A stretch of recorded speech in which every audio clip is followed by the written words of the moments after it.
గౌతమ్ తెన్ననూరి గారి previous films నాకు పర్సనల్గా అంతగా నచ్చలేదు, ఇంక్లూడింగ్ జెర్సీ.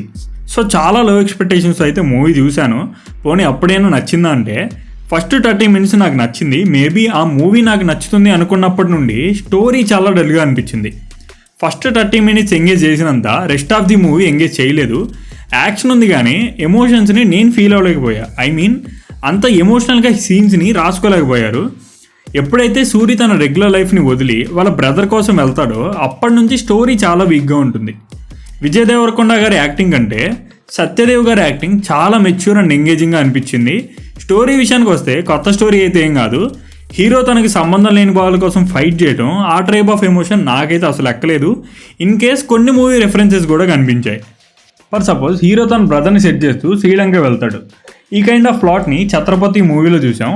ఒక ఎలివేషన్ సీన్ సేమ్ కేజీఎఫ్ సీన్ని తీసినట్టే ఉంది. ఇంకా కొన్ని మూవీస్ కూడా గుర్తుకొస్తాయి. కుదిరితే కపుల్ ఆఫ్ డేస్ తర్వాత డిస్కస్ చేద్దాం, ఎందుకంటే మూవీ చూడని వాళ్ళు ఉంటారు కదా. కాపీ కొట్టారా అంటే ఏమో చెప్పలేం, కానీ అలా కనిపిస్తున్నాయి. కాపీ కొట్టడం కూడా తప్పేం కాదు, as long as they worked on the screen. Movie చూసిన తర్వాత కొంతమంది అంటుంటే విన్నాను హీరోయిన్కి పర్పస్ లేదు అని. అంటే అన్ని క్యారెక్టర్స్కి అన్నిసార్లు పర్పస్ ఉండాల్సిన అవసరం అయితే లేదు. అండ్ భాగ్యశ్రీ గారి క్యారెక్టర్ కూడా పెద్దగా స్క్రీన్ మీద కనిపించదు. మనందరికీ తెలిసిన విషయమే, హీరోయిన్ క్యారెక్టర్స్ని most of the time glamour కోసమే రాసుకుంటారు. సాంగ్స్ విషయానికి వస్తే మొత్తం 3 songs ఉన్నాయి. బట్ థియేటర్లో అయితే 2 songs ప్లే చేశారు. హృదయం లోపల సాంగ్ని అయితే కట్ చేశారు. బ్యాక్గ్రౌండ్ మ్యూజిక్ వరకు చాలా బాగుంది. స్టోరీలో మ్యాటర్ లేనప్పుడు మ్యూజిక్ డైరెక్టర్ అయినా ఏం చేస్తారులేండి.